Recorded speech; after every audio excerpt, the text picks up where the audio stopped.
इस वीडियो में हम सीखेंगे स्क्वायर रूट निकालना नंबर्स का लॉन्ग डिवीजन मेथड से। तो लॉन्ग डिवीजन मेथड का यूज हम कैसे करते हैं वो हम एग्जांपल से समझते हैं। सबसे पहले हमें 1849 का स्क्वायर रूट निकालना है, तो हम यहाँ पर लिखेंगे 1849। अब हमें इसे डिवाइड करके निकालना है। अब डिवाइड करने के पहले हमें पेयर बनाने होते हैं दो दो डिजिट के, और पेयर हम इस साइड से शुरू करते हैं बनाना और इस तरफ मूव करते हैं। सबसे पहले हमारा पेयर होगा 49 का, दूसरा पेयर हमारा बनेगा 18 का। ठीक है, दो दो डिजिट के हम पेयर बनाते हैं। अब हम क्या करते हैं, ऐसा नंबर हम आइडेंटिफाई करते हैं, मतलब ऐसा यहाँ पर कुछ नंबर लें जिसे किसी नंबर से मल्टीप्लाई करने पर 18 या उससे कम हमारा नंबर आए। तो ऐसा तभी पॉसिबल है जब हम 4 को 4 से मल्टीप्लाई करें, तो वो हमें देगा 16। ठीक है, हमें यहाँ पे स्क्वायर चाहिए होता है, इसलिए हम 4 से 4 को मल्टीप्लाई कर रहे हैं। अब यहां पर जो चीज हम मल्टीप्लाई करते हैं उसी को हम ऐड कर देते हैं। 4 + 4 8, और यहाँ पे 18 में से 16 हम माइनस करते हैं, तो यहाँ हमें मिलेगा 2। इसे थोड़ा सा मैं स्पेस देके लिख देता हूँ, 8 और यहाँ पर 2, और 4 9 ऊपर से हम carry forward as it is ले लेंगे। अब अगला डिवीजन का ये तरीका होता है कि हम इसे 8 से नहीं डिवाइड करते हैं। हम क्या करते हैं कि 8 के आगे हमें कोई डिजिट लिखनी पड़ती है, जैसे 80 या 81 या 82 83, इस तरह से और भी नीचे। दूसरा, हम मल्टीप्लाई किस नंबर से करते हैं, 0 अगर हमने लिखा है तो हम मल्टीप्लाई 0 से करेंगे, 1 अगर हमने 8 के आगे लिखा है तो मल्टीप्लाई 1 से करेंगे, 2 अगर लिखा है तो 2 से करेंगे, 3 लिखा है तो 3 से करेंगे। ये तरीका है मल्टीप्लाई करने का। अगेन हमें नंबर ऐसा चाहिए जो 249 के बराबर या उससे कम हो। तो ऐसा कहाँ पर पॉसिबल आपको दिख रहा है, लास्ट में 3 चाहिए, तो मुझे 3 और 3 यहाँ से दिख रहा है, ये हमें दे देगा 249। तो इसे अगर मैं मिटा दूं यहाँ से, तो नंबर मुझे मिल गया कि 83 को मैं मल्टीप्लाई करूंगा 3 से, तो वो मुझे दे देगा 249। अब इसे अगर हम माइनस करें तो ये हमें दे देगा 0। अगर ये प्रोसेस और आगे चलती तो मैं यहाँ पर 83 में 8 को ऐड करता, 86, और फिर आगे जो भी मुझे निकालना होता और मैं आगे प्रोसेस फॉलो करता। लेकिन चूंकि मुझे रिमाइंडर 0 मिल गया, इसका मतलब कि 43 हमारा आंसर है। तो 1849 का स्क्वायर रूट हुआ 43। सेम मेथड हम अप्लाई करके देखते हैं इस वाले नंबर पे। तो हम लिखेंगे 11449। अब इसे हमें लॉन्ग डिवीजन मेथड यूज करना है, तो सबसे पहले हम क्या करेंगे, दो दो डिजिट के पेयर बनाते हैं और शुरुआत करते हैं इस वाली लास्ट वाली डिजिट से। तो पहला हमारा पेयर बनेगा 49, दूसरा पेयर बनेगा हमारा 14, और आखिरी का जो डिजिट रहेगा उसे हम एज इट इज रहने देते हैं। अब जब हम स्टार्ट करेंगे, जैसे ये वाला 1 हमारा एज इट इज रहेगा।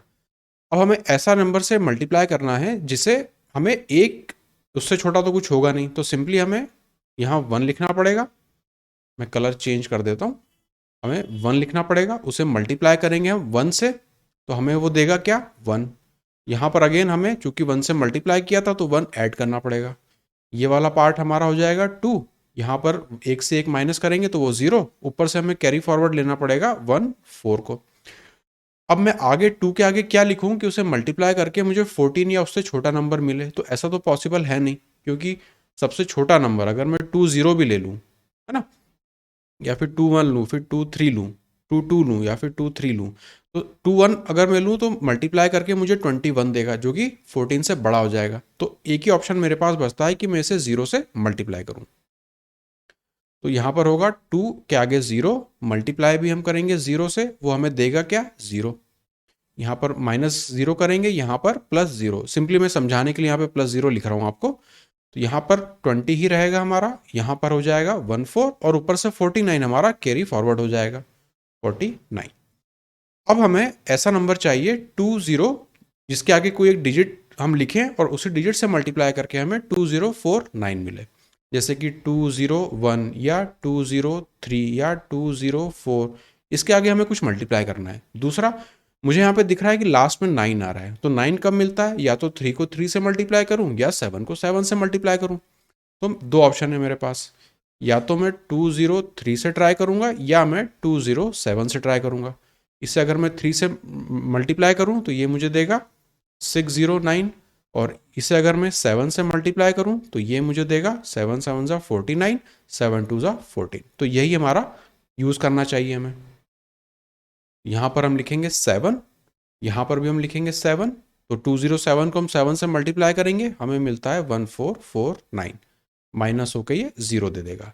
तो जो हमारा आंसर हो जाएगा वो होगा 107।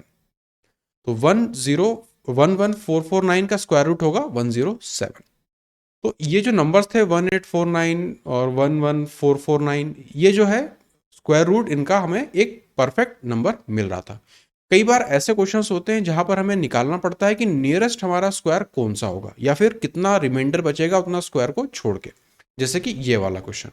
इसका अगर हम इसी तरह से स्क्वायर रूट निकालना चाहें तो हम लिखेंगे 1159 से हम डिवाइड करेंगे।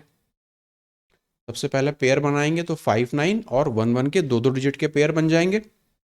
अब 11 है, इसके बराबर या इससे छोटा नंबर चाहिए, तो 4 4 ज़ा 16, इससे बड़ा हो जाएगा। 3 3 ज़ा 9, एक ही ऑप्शन है, तो हम 3 लिखेंगे, ऊपर लिखेंगे 3, ये हमें दे देगा 9। यहाँ पे हम +3 ऐड करेंगे, ये हमें देगा 6।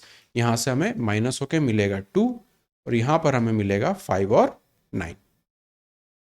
अब यहाँ पर 6 है और यहाँ पर 259 है, तो 6 से आगे मुझे कुछ डिजिट लिखनी है जैसा हम पहले करते आ रहे थे। अब क्या ऐसा नंबर मैं लिखूं कि वो उसके नियरेस्ट मुझे पहुंचा दे। तो यहाँ पर 25 है और यहाँ पर 6 है, तो मुझे लग रहा है करीब करीब 4 टाइम से जाना चाहिए। तो हम पहले इसे मल्टीप्लाई करके देखते हैं। 2 × 4, 4 4 ज़ा 16, और ये 256। अब अगर 65 × 5 करूँगा तो वो डेफिनेटली इससे क्रॉस हो जाएगा, तो मुझे 64 ही यहाँ पे लेना पड़ेगा। यहाँ पर हम लिखेंगे 4, यहाँ पर हम लिखेंगे 4, मल्टीप्लाई करने पर हमें मिला था 256। यहाँ पर रिमाइंडर कितना बचेगा? 3। मतलब 1159 के पास जो नियरेस्ट स्क्वायर है वो है 34, और जो उससे जो रिमाइंडर बच रहा है वो है हमारा 3। तो कई बार ऐसे क्वेश्चंस होते हैं जिसमें रहता है कि एक जनरल है जो कि अपनी जो सेना है या जो फौज है उसको एक स्क्वायर फॉर्म में बनाना चाहता है, तो कितने सोल्जर्स बचेंगे। तो उन क्वेश्चंस में हम इसी तरह से स्क्वायर रूट निकालेंगे लॉन्ग डिवीजन से। जितना हमारा बाद में यहाँ पे रिमाइंडर बचेगा उतने सोल्जर्स वहाँ पे बचेंगे। तो अगर परफेक्ट स्क्वायर हमारा निकलता होगा तो इस मेथड से हमें रिमाइंडर 0 देगा, नहीं निकलता होगा तो हमें कुछ ना कुछ यहाँ पे रिमाइंडर मिलेगा। तो ये बात हुई हमारी डिवीजन मेथड की स्क्वायर रूट निकालने के लिए। अब आप इसी मेथड का यूज करके इन दो क्वेश्चंस का स्क्वायर रूट निकालने की कोशिश कीजिए।